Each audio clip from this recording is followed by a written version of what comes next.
Dubai. Reuters The Saudiled military coalition fighting Houthi rebels in Yemen said on Wednesday it would allow humanitarian aid access through Yemen's port of Hodeidah and United Nations flights to the capital Sanaa, more than 2 weeks after blockading the country.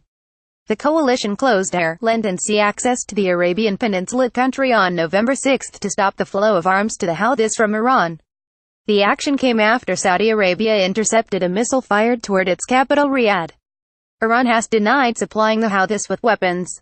Soon after the closure, UN aid chief Mark Lowcock warned that the blockade could spark the largest famine the world has seen for many decades, with millions of victims unless the coalition gave access to humanitarian aid.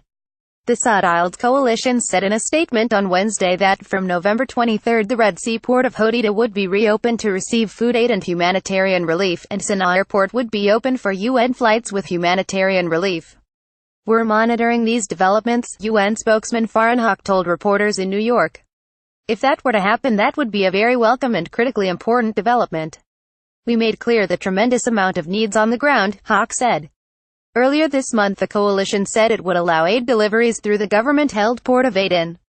However, around 80% of Yemen's food imports arrive through Hodeidah.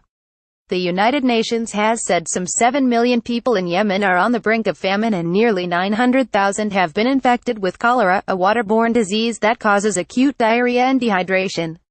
Aid groups said there also needed to be commercial access to Yemen for food and fuel shipments.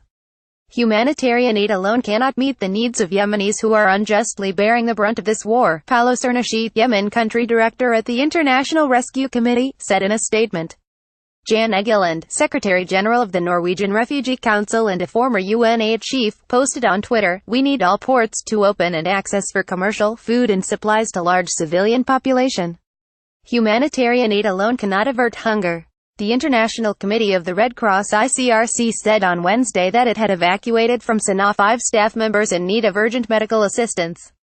The Saudiled coalition has been targeting the Houthis since they seized parts of Yemen in 2015, including the capital Sanaa, forcing President Abdrabbu Mansur Hadi to flee. The Houthis, drawn mainly from Yemen's Zaidi Shiite minority and allied with long-serving former President Ali Abdullah Saleh, control much of the country. Reporting by Ali Abdullah T, Michelle Nichols and Stephanie Nebahay, writing by Aziz El Yaucobi and Michelle Nichols, or Standards The Thomson Reuters Trust Principles.